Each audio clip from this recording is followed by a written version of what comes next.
The crystal chandeliers of the Fontainebleau ballroom cast golden light across faces that had never known struggle. I stood near a marble column, clutching a champagne flute I hadn't taken a single sip from, watching women in gowns that cost more than my annual income laugh at jokes I couldn't hear. I didn't belong here, the thought whispered through my mind for the 100th time that evening, my dress a black number. I'd found at a consignment shop in Coral Gables felt suddenly cheap against my skin, despite the careful steaming I'd given it. The polyester blend was an imposter among silk and couture. "Stop looking so terrified," Jade hissed beside me, her perfectly whitened smile never faltering as she nodded at a passing couple. "These people can smell fear like sharks smell blood." My roommate had dragged me here as her +1 to some charity auction benefiting Miami arts programs. What she really needed was a buffer between herself and her mother's relentless matchmaking attempts with the sons of her country club set. I'd agreed because Jade had covered my portion of rent last month when my freelance graphic design work had dried up to almost nothing. That, and because the invitation promised an open bar and food I wouldn't have to pay for. "I'm fine," I murmured, taking a tiny sip of champagne that probably cost more than the eviction notice currently sitting on my kitchen counter. The liquid was crisp and bitter against my tongue, like the reality of my situation.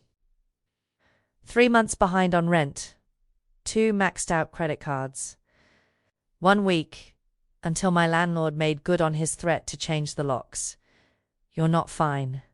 You look like you're about to bolt." Jade's blue eyes swept the room with practiced ease. She'd grown up in this world, private schools, debutante balls, trust funds that replenished themselves like magic. "Just smile and pretend you're having the time of your life." I forced my lips into something approximating pleasure, but my eyes betrayed me, constantly searching for the nearest exit. The French doors leading to the oceanfront balcony called to me like a lifeline. That's when I felt it. The weight of someone's gaze, heavy and deliberate, burning into my skin like a brand. I turned slowly, my body responding before my mind could catch up. Across the room, partially obscured by clusters of Miami's elite in tuxedos and evening gowns, stood a man who didn't quite fit despite his obvious wealth and power. He wasn't mingling. He wasn't even pretending to be interested in the auction items displayed on easels throughout the space. Instead, his dark eyes were fixed on me with an intensity that made my champagne taste suddenly sour. He was younger than most of the men here, mid-30s perhaps, with the kind of face that belonged on ancient Roman coins, all sharp angles and brutal beauty. His midnight blue suit fit him like a second skin, expensive in a way that whispered rather than shouted. 2 broad-shouldered men flanked him, their eyes constantly scanning the room even as they pretended to enjoy the party. "Who is that?" I asked Jade, trying to sound casual while my heart inexplicably thundered against my ribs. She followed my gaze and her entire body went rigid. Her champagne flute trembled slightly in her hand. "That's Dante Moretti," she whispered, her voice dropping so low I barely heard her over the string quartet. "Don't stare at him. Don't even look in his direction." "Why? Who is he?" But even as I asked, something primitive inside me already knew the answer. The man radiated danger like heat from a flame. Power that didn't need to be announced because everyone in the room already felt it. "He owns half of South Beach," Jade said, her face pale beneath her perfect makeup. "Officially, he's in real estate and hospitality. Unofficially, ... double quotes. She shook her head. "His family has run this city for 3 generations. People who cross the Morettis tend to disappear." My eyes betrayed me again, drawn back to him like a magnet finding north. He was still watching me, still hadn't looked away. And now, slowly, deliberately, his mouth curved into something that wasn't quite a smile. "I need air," I said abruptly, setting down my champagne before I dropped it. "Maya, wait." But I was already moving toward those French doors, toward the balcony, toward escape from the suffocating weight of wealth and that man's unrelenting stare. The Miami night air hit me like a baptism, warm, salt-tinged, carrying the distant sound of waves against the shore. I gripped the stone balustrade, breathing deeply, trying to calm my racing pulse. "I don't belong here," I muttered to myself, closing my eyes. "I don't belong in this world. You're right. The voice came from directly behind me, deep, accented with the faintest trace of Italian, and far too close. My eyes snapped open. In the glass reflection of the doors, I saw him, Dante Moretti, standing less than 3 feet away, having moved with a predator's silence. "You don't belong here," he continued, his voice a low rumble that I felt in my chest. "You belong somewhere far more interesting." I turned slowly, my back pressed against the balustrade, trapped between stone and the most dangerous man in Miami. Up close, he was even more devastating. Dark eyes that revealed nothing while taking in everything. A thin scar along his jawline, the only flaw in otherwise perfect features. The scent of expensive cologne, something woody and dark that made me think of forbidden places. My voice failed me. Through the French doors I could see the entire ballroom had gone quiet. Everyone was watching us. Watching me. Dante stepped closer, blocking out the world behind him, until all I could see was him. "What's your name?" It wasn't a request. It was a command wrapped in velvet. "Maya," I whispered. "Maya-chan." His hand came up slowly, giving me time to flinch away. But I didn't move. Couldn't move. His fingers traced the line of my jaw with unexpected gentleness. "Maya," he repeated, as if testing how my name felt in his mouth. His thumb brushed across my lower lip. "You've been standing in that ballroom for 45 minutes looking for an escape. I've been watching you the entire time. Why?" The word escaped before I could stop it. Something flickered in his dark eyes. Heat. Possession. Promise. He leaned in until his lips nearly touched my ear, his breath warm against my skin. "Because from the moment you walked through those doors," he whispered, his voice dropping to something almost reverent, "you belong to me." His words hung in the air between us, impossible and absolute. "You belong to me." I should have laughed. Should have pushed past him and fled back to the safety of the crowd. Instead, I felt heat crawl up my neck, spreading like wildfire. "You don't know anything about me," I managed. "I know that dress is beautiful, but second-hand. I know you've been counting exits since you arrived. I know you don't belong in there." He gestured toward the ballroom. "But you might belong somewhere else." The accuracy of his observations unnerved me. The French doors burst open. Jade appeared, face flushed, eyes wide with barely concealed panic. "Maya, there you are." Her voice was too bright, too desperate. She grabbed my arm with trembling fingers. "Should go back inside." Her gaze darted to Dante, then away. Fear and respect flickered across her features. "Miss Morrison," Dante acknowledged with a slight nod. "Your mother is looking for you." Jade's lips tightened. The fact that he knew her family, confirmed everything she'd warned me about. "Come on, Maya," she urged, tugging at my arm. But Dante's eyes never left mine. "Maya and I aren't finished. Dance with me." He extended his hand, not a request, but a foregone conclusion delivered with quiet confidence. "She doesn't want to," Jade started. "I wasn't asking you." Dante's voice didn't rise, but the temperature dropped. His gaze shifted to Jade, and I watched her physically shrink back. "Go, Ms. Morrison. I'll return Maya shortly." It was a dismissal. Jade's eyes met mine, pleading, apologetic. Then she retreated through the doors, leaving me alone with him. "That was rude," I said. "That was necessary." He offered his hand again. "One dance. Then you can decide if you want to hear what I have to say." Every instinct screamed at me to refuse. But beneath the fear bubbled something darker. Curiosity. I placed my hand in his. His fingers closed around mine with surprising warmth, and he led me back inside. The ballroom fell silent as we crossed the floor. Every eye turned toward us. Whispers erupted like brushfire. "They're all staring," I whispered as we reached the center of the dance floor. "Let them." His hands settled at the small of my back, possessive and warm. He pulled me closer than was proper. "Let them see." The orchestra began a waltz.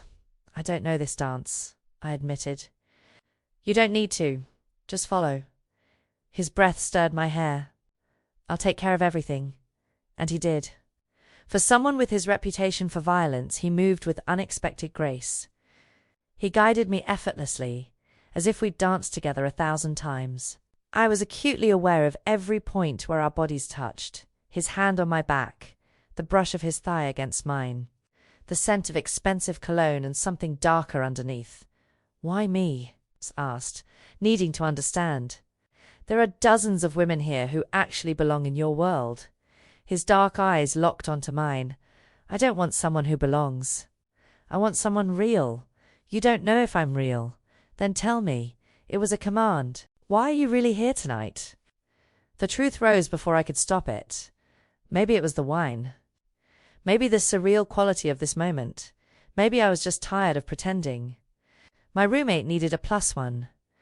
I needed free food and a night away from my eviction notice. Something flickered in his expression. Recognition, not pity. "How much do you owe?" Heat flooded my face. "That's none of your business. Everything about you is my business now." His hand pressed slightly, drawing me closer. "How much?" $4,000, I said through gritted teeth. 3 months' rent. "Happy?" Deliriously. His mouth curved into that predatory smile. "Because now I know exactly what you need." The song ended, but he didn't release me. Instead, he leaned in until his lips brushed my ear, his voice dropping to an intimate whisper. "You belong to me now, Maya. Everyone in this room knows it." His breath was warm against my skin. "The question is, when will you?" Before I could respond, he was already moving, his hand firm on my back, guiding me off the dance floor, past staring faces and whispered speculation, toward a side exit. 2 of his men materialized, flanking us. "Where are we going?" My heart hammered. "Somewhere private." He pushed open a door marked "Staff Only." "Somewhere I can make you an offer." I should have stopped. Should have demanded he take me back to Jade. Should have recognized the danger. But I didn't stop. I followed Dante Moretti into the unknown, and with each step I felt my old life falling away behind me like a discarded skin. His hand never left the small of my back, possessive, claiming, mine. The gesture said to everyone watching, and God help me, part of me wanted to believe it. The staff corridor led to a private elevator. Dante's hand remained at my back as we descended, his 2 guards standing at attention behind us. No one spoke. The only sound was my racing heartbeat and the quiet hum of machinery. When the doors opened, we emerged into an underground garage where a black Mercedes waited, engine running. "Get in," Dante said, opening the rear door himself. "I should tell Jade I already had someone inform her you left." He gestured to the car. "She won't worry." The casual display of control should have terrified me. Instead, I found myself sliding into the leather seat, watching as he rounded the car and joined me. The door closed with a sound like a vault ceiling. "Where are we going?" I asked as the car pulled smoothly into Miami traffic. "To dinner." His eyes never left my face. "Somewhere we can talk without an audience." We drove along Ocean Drive, past Art Deco hotels glowing in neon, past crowds of tourists and locals. Finally, we pulled up to a restaurant I recognized, Maria, an exclusive Italian place where reservations were impossible to get.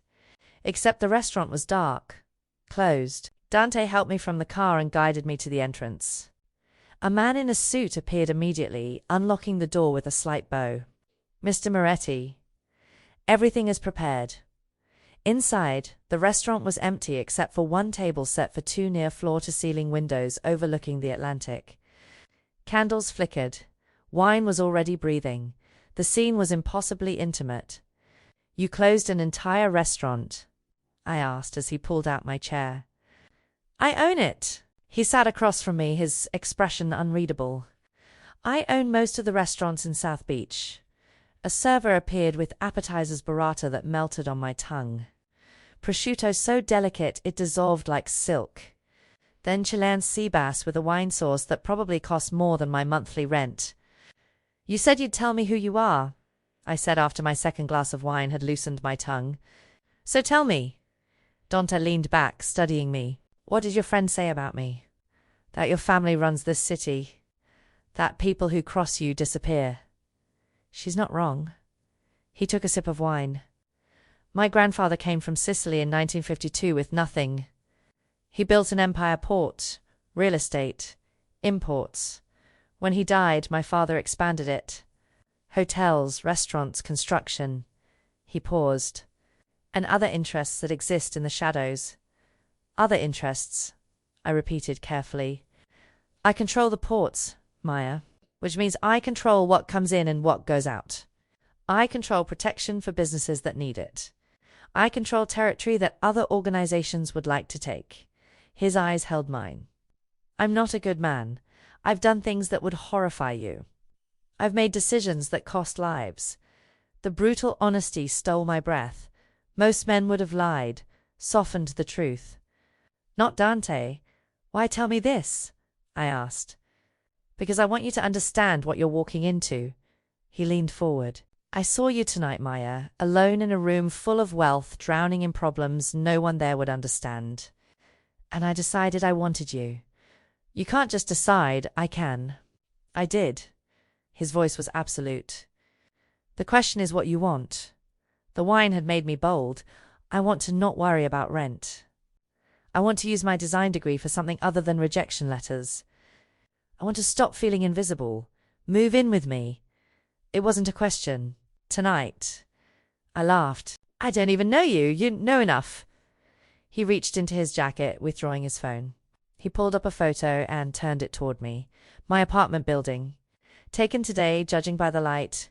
Your landlord sold the building to me this afternoon, Dante said calmly.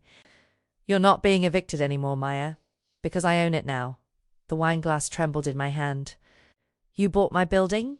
I buy things I want to keep. His dark eyes burned into mine. And I want to keep you. I woke to sunlight streaming through floor-to-ceiling windows, disoriented by the unfamiliar weight of Egyptian cotton sheets and the sound of waves far below. Dante's penthouse. Memory returned in fragments. After his revelation about buying my building, he'd driven me to my apartment.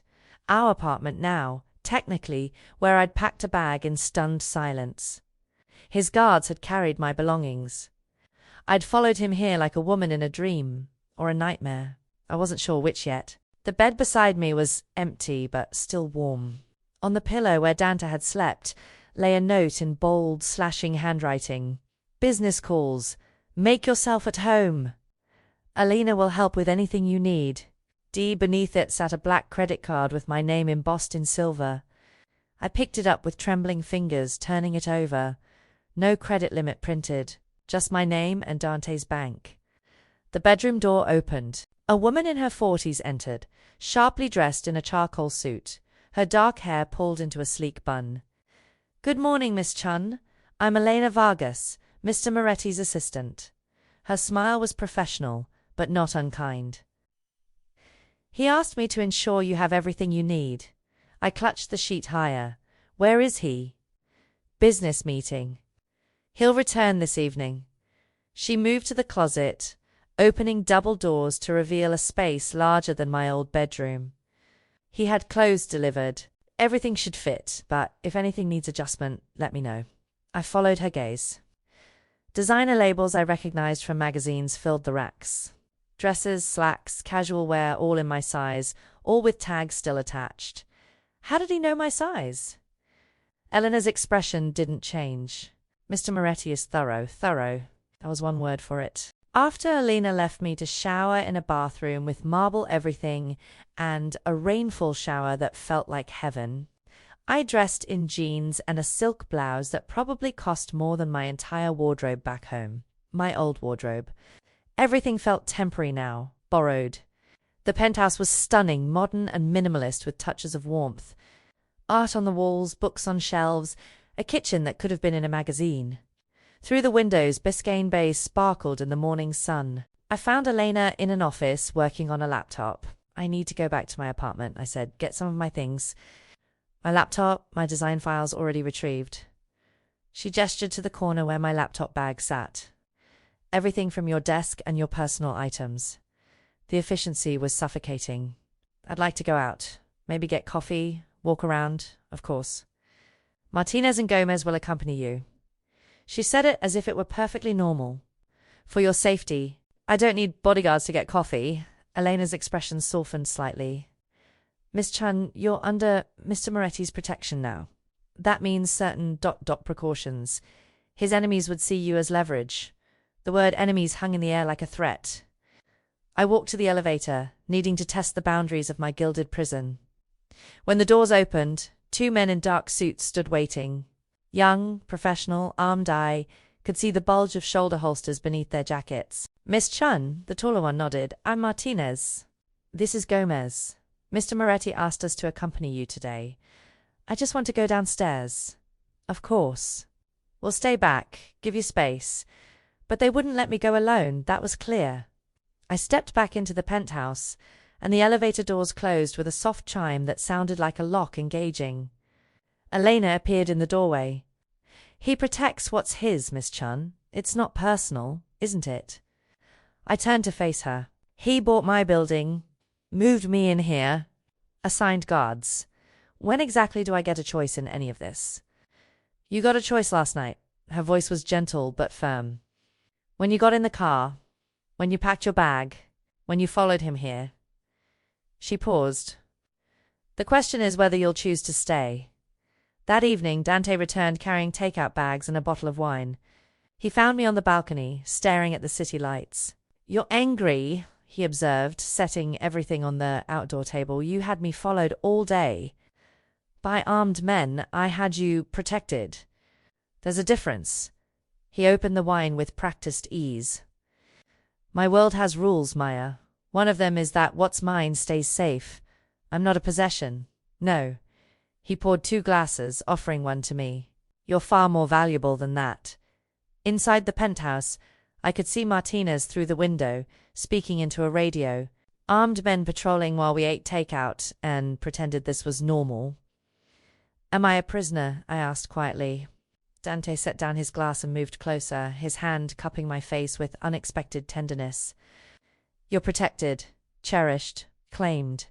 His thumb traced my cheekbone, but never imprisoned. Say the word, and I'll take you anywhere you want to go. Anywhere except alone. Alone gets you killed in my world.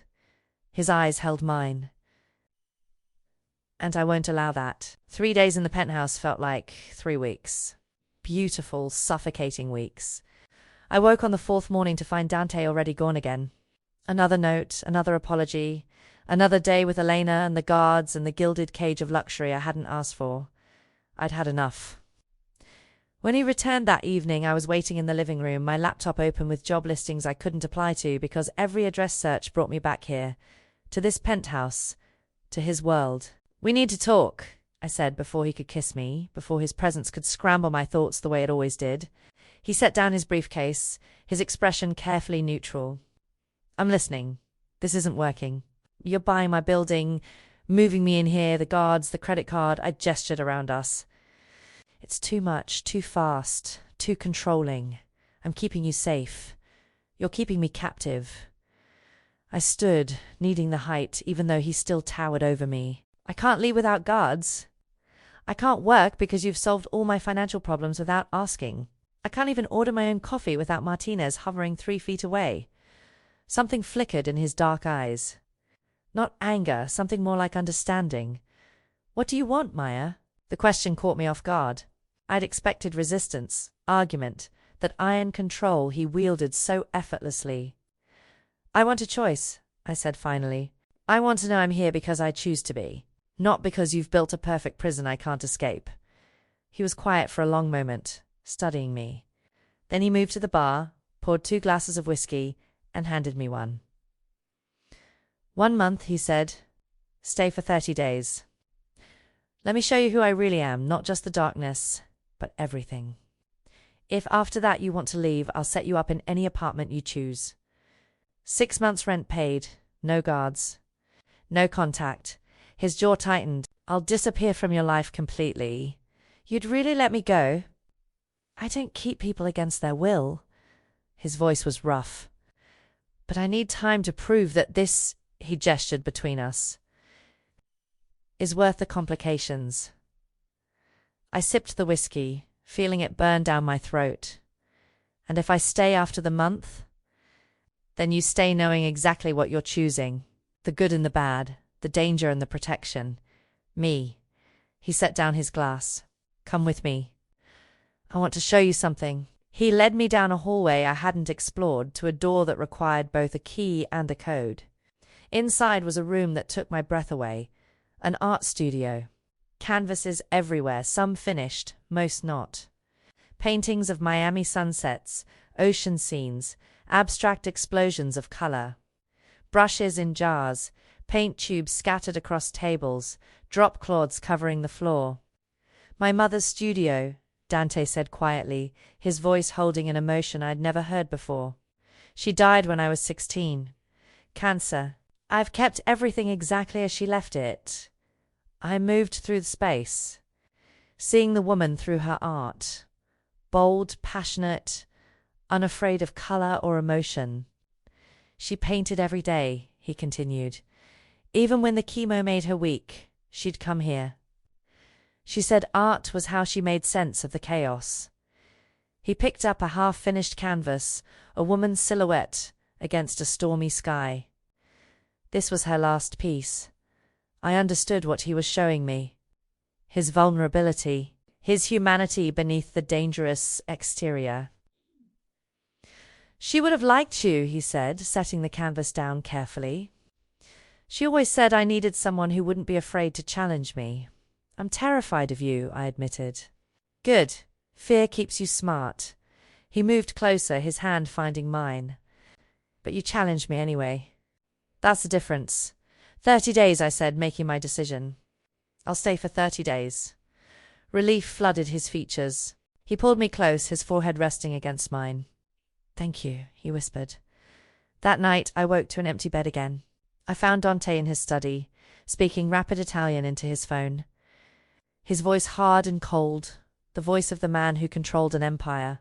I was about to retreat when I heard 2 words I recognized. Problem, and then my name, Maya. He turned, seeing me in the doorway. His expression shifted instantly from cold authority to something almost guilty. I have to go, he said into the phone, then ended the call. What problem? I asked, my heart hammering. What about me? Dante's expression shifted, carefully controlled. Nothing you need to worry about. Don't. I crossed my arms. You promised honesty if I stayed, so be honest.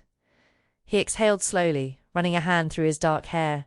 A gesture I was learning meant he was weighing how much to reveal. My ex-fiancée is back in Miami. He said it flatly, without emotion. Isabella Ruiz. Her father runs operations in South America. Our engagement was ... strategic. The word fiancé hit me harder than it should have. When? It ended 2 years ago. The alliance her father wanted fell through, and Isabella didn't take the rejection well. His jaw tightened. She's unpredictable. That's the problem. And me being here makes it worse. You being here makes you a target. He moved closer, his hands settling on my shoulders. Which is why Martinez and Gomez aren't going anywhere. The next morning, Elena pulled me aside while Dante was in a meeting. There's something you should know, she said quietly. Isabella Ruiz was seen at Babylon last night. That's one of Mr. Moretti's clubs. Why are you telling me this? Because she won't like being replaced. Eleanor's expression was serious. Women like Isabella don't accept losing gracefully. Be careful, Miss Chan. Especially in public. That evening, Dante insisted I accompany him to a restaurant opening in Wynwood, one of his properties. I wore a red dress from the closet, feeling exposed despite the elegant fabric. The restaurant was packed with Miami's elite. Dante kept me close, his hand never leaving my back as he greeted investors and partners. I was introduced simply as Maya. No explanation, no label. But the way he touched me made the relationship clear. I need the restroom, I told him after an hour of polite smiles and careful small talk. Martinez will. I can walk to the bathroom alone. I kept my voice light. It's 20 feet away. He hesitated, then nodded. 5 minutes. The restaurant's bathroom was as elegant as everything else. Marble and gold fixtures, soft lighting. I was washing my hands when the door opened behind me. The woman who entered was stunning. Tall, dark-haired, with the kind of beauty that came from perfect genes and expensive maintenance. Her dress probably cost more than a car, but it was her eyes that stopped me. Cold, calculating, dangerous. You must be Maya. Her accent was slight, cultured, the new pet. My stomach dropped. Isabella. He told you about me. How sweet. She moved closer, blocking the exit. Did he tell you about the ring? The 2-carat diamond he gave me? The wedding that was planned at his family's estate in Tuscany? That's none of my business. It became your business when you crawled into his bed. Her smile was venomous. You're a nobody, Maya. A distraction. Some broke girl he's playing house with because it amuses him. She leaned in, her perfume overwhelming. When he gets bored, you'll disappear. Just like everything else he's tired of. My hands trembled, but I forced my voice steady. If that's true, why are you here threatening me? Something flickered in her eyes, rage barely contained. Stay away from Dante, this is your only warning. She swept out, leaving me gripping the marble counter, my reflection pale in the mirror. When I emerged, Dante took one look at my face and went rigid. What happened? Your ex happened. I tried to sound stronger than I felt. She made her position very clear. His expression turned to ice.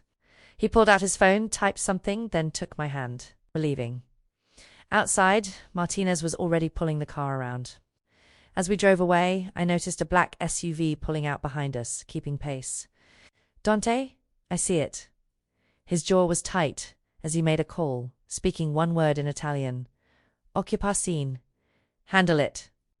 The SUV followed us for 3 more blocks before suddenly turning down a side street. 2 of Dante's vehicles appeared from nowhere, boxing it in. What just happened? I asked. I sent a message. His hand found mine, gripping tight. No one threatens what's mine. I woke at 3 a.m. to an empty bed and the sound of low voices from somewhere in the penthouse. Dante hadn't come to bed. I pulled on his shirt from the chair and padded barefoot through the dark hallway, following the voices to his study.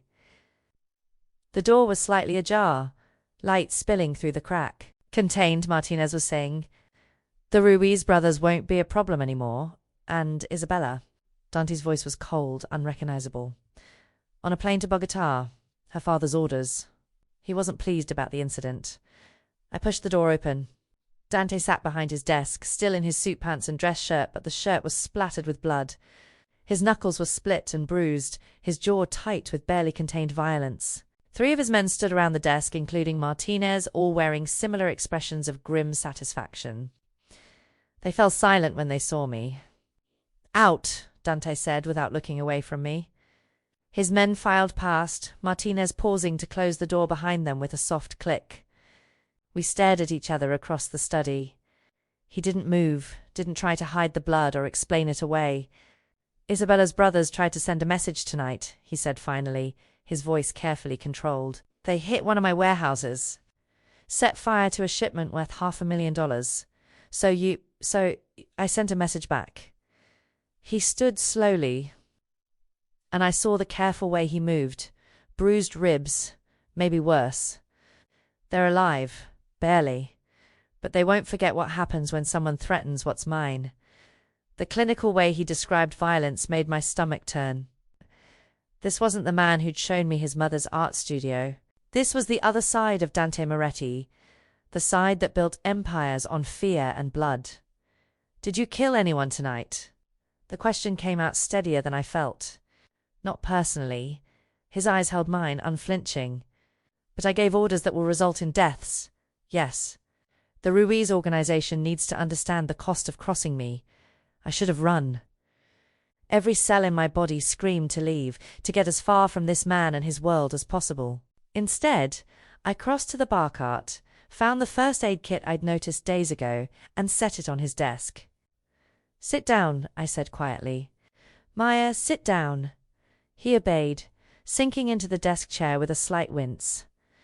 I moved to stand between his legs, opening the kit and pulling out antiseptic and gauze. His eyes tracked my every movement as I cleaned the blood from his knuckles, my hands steady despite the chaos in my mind. The splits were deep. He'd hit someone or something, repeatedly and with force. "Why aren't you running?" he asked, his voice rough. "I don't know." I wrapped gauze around his right hand with careful precision. "I should be. I should be terrified. You should be." His free hand came up to cup my face. "This is who I am, Maya. This violence, this darkness, it's not going away. It's the foundation everything else is built on." I met his eyes, seeing the man who collected art and the man who ordered killings in the same breath. Both real. Both him. "I see you," I whispered, echoing words I'd said before. "All of you." Something broke in his expression. He pulled me down into his lap, his arms wrapping around me with desperate intensity, his face buried against my neck. "You should run," he murmured against my skin. "You should run and never look back. Is that what you want?" "No." His arms tightened. "God help me. No."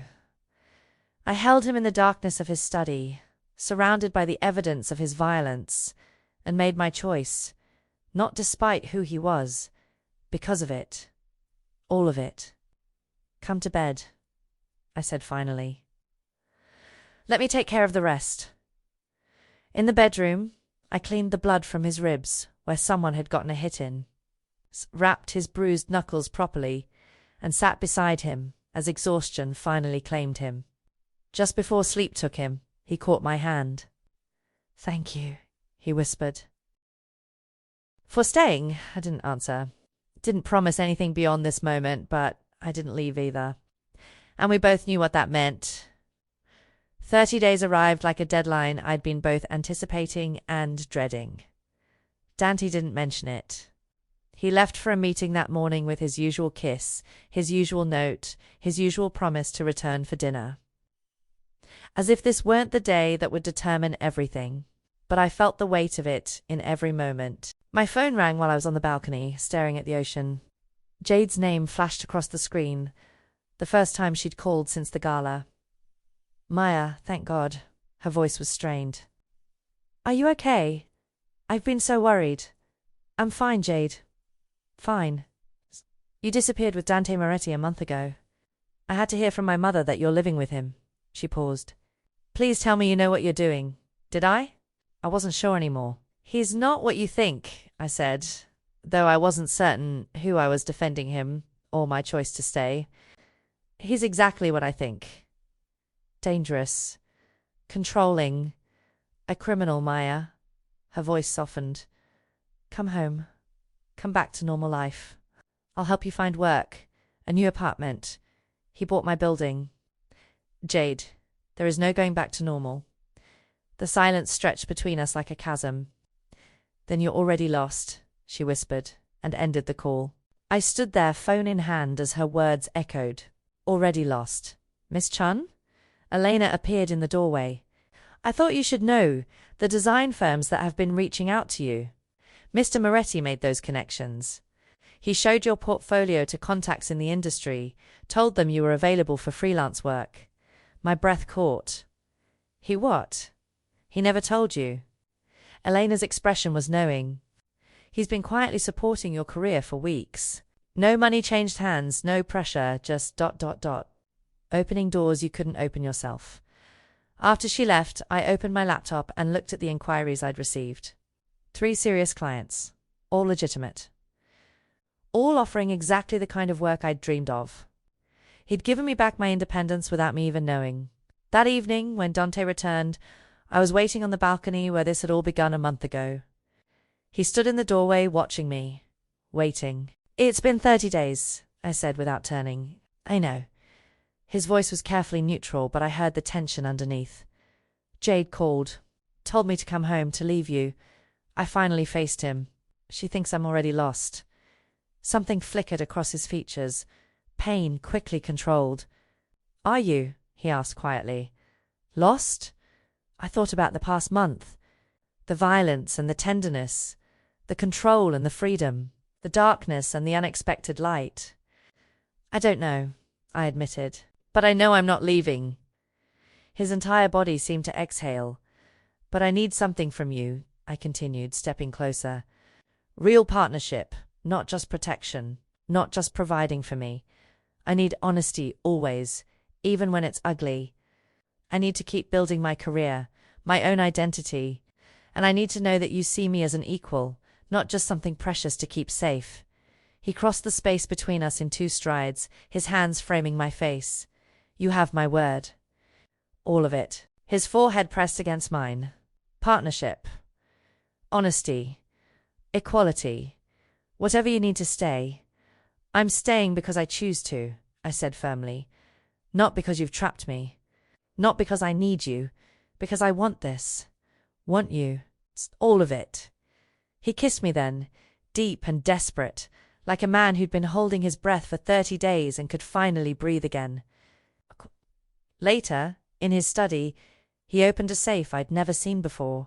Inside were documents, files, information that could destroy him if it fell into the wrong hands. He handed me a key. This is everything, he said simply. My business, my secrets, my vulnerabilities.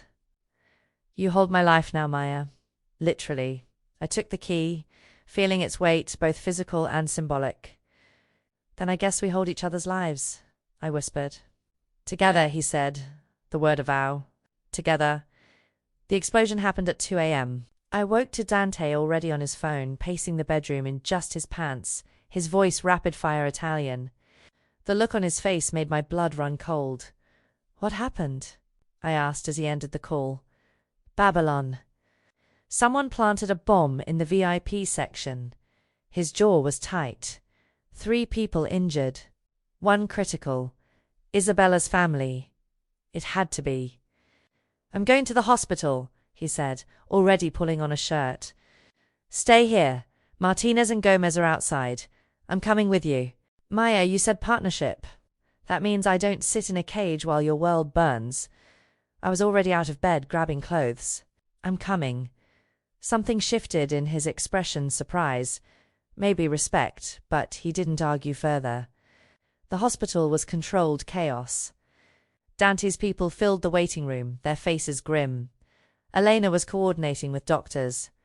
And standing near the window was a woman I'd never seen before, petite, dark-haired, with Dante's same sharp features. Sophia, Dante said, pulling her into a brief embrace.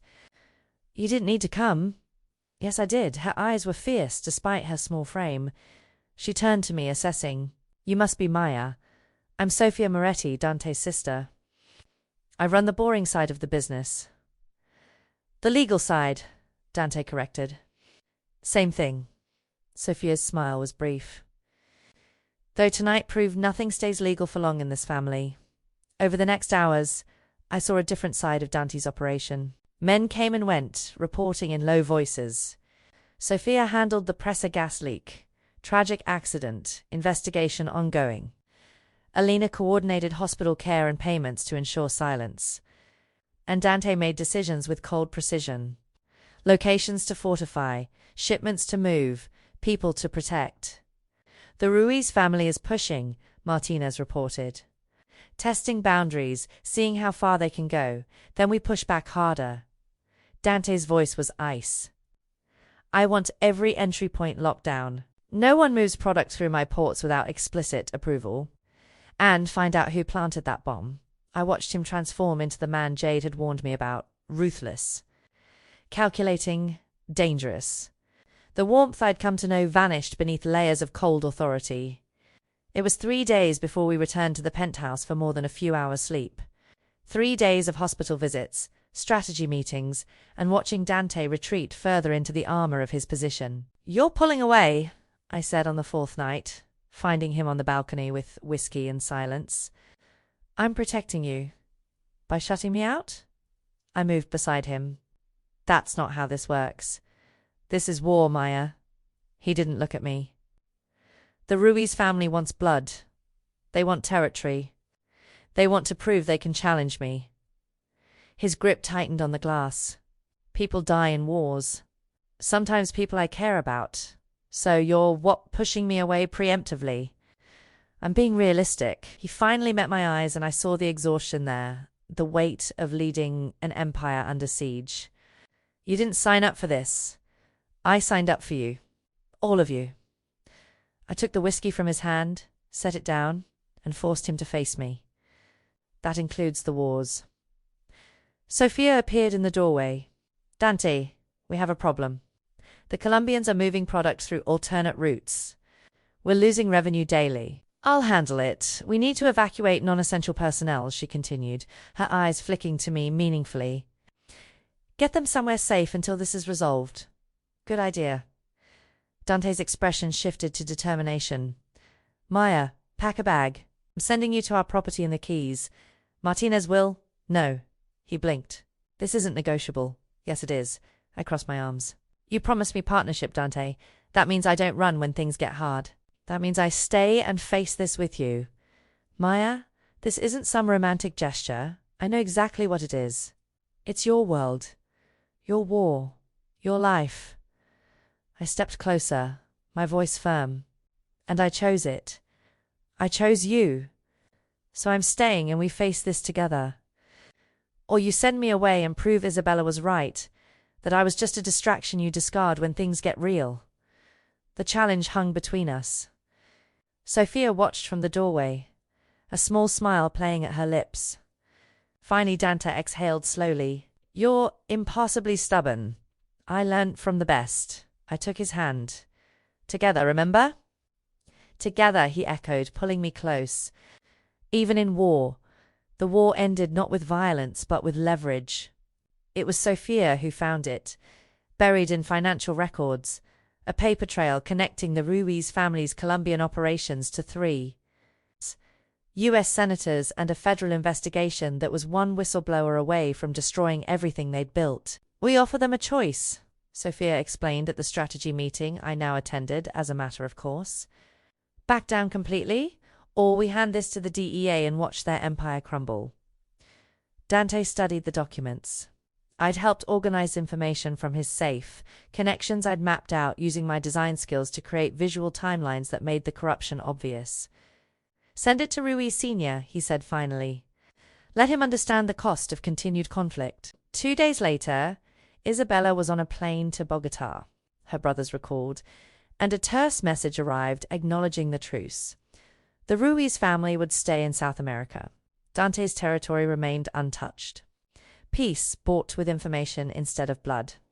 3 months later, I stood in the newly opened Moretti Arts Foundation, a gallery space in Wynwood funded by Dante's mother's collection and managed by me. My first exhibition featured local Miami artists, their work bold and unapologetic on walls I'd designed.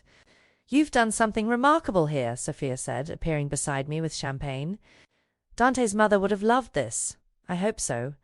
I watched Dante across the room, deep in conversation with city officials and art patrons, moving seamlessly between worlds, the dangerous and the legitimate, the darkness and the light. He caught my eye and smiled, that real smile reserved only for me. He's different with you, Sophia observed. Softer, more human. She paused. Thank you for that. For making him remember there's more to life than territory and power. That evening, after the gallery emptied and the city lights glittered below, Dante took my hand. Come with me. He led me to the Fontainebleau, the same hotel where we'd met 6 months ago. But instead of the ballroom, we went to the balcony. Our balcony. I wanted to bring you back here, he said, guiding me to the exact spot where I'd stood that first night. To where it all began. The memory washed over me. That girl in the thrift store dress. Drowning in debt and fear, feeling utterly invisible and out of place. I remember standing here, I said softly, saying I didn't belong. And I told you that you were right. His hands settled on my waist, pulling me close. You didn't belong in that world of fakery and shallow wealth. He turned me to face him, his dark eyes holding mine with that same intensity that had first captured me. You belonged in mine, in the complexity and the danger, in the darkness and the light, in the truth of who I am, all of it. His hand came up to cup my face. You belonged with someone who would see your strength and your fire and your stubborn refusal to be kept or controlled. From his pocket, he withdrew a small velvet box. Maya Chun, you walked into my life like a revolution. You challenged me. You stayed when anyone sensible would have run. You faced my wars and my world and demanded partnership instead of protection. He opened the box to reveal an emerald ring, his grandmother's. He told me later, that caught the light like captured fire. Marry me. Not because I own you or control you. Not because I've claimed you like some possession. His voice roughened with emotion. But because you own me. Every dark corner, every vulnerable truth. You hold my heart, my life, my future. Tears blurred my vision. 6 months ago, I'd been invisible, struggling, alone. Now I stood beside the most powerful man in Miami, not as his possession, but as his equal. Yes, I whispered. I'll marry you. He slid the ring onto my finger and kissed me as the city sparkled below, a city that was now mine too. Not because he'd given it to me, but because I'd claimed my place in it. We returned to the ballroom where a private celebration awaited Sophia. Elena, Marco, and his family, key members of Dante's organization who'd become unlikely friends.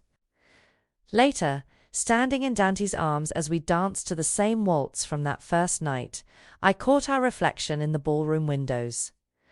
The woman looking back wasn't the girl who didn't belong. She was the woman who'd chosen her own empire, who'd faced darkness and found light, who'd demanded equality and received it. "What are you thinking?" Dante murmured against my ear. I looked up at him, this dangerous, tender, complicated man, who was now mine as much as I was his. "That I was right that first night," I said. "I didn't belong in that world." I pulled him closer, feeling the solid strength of him, the rightness of us together.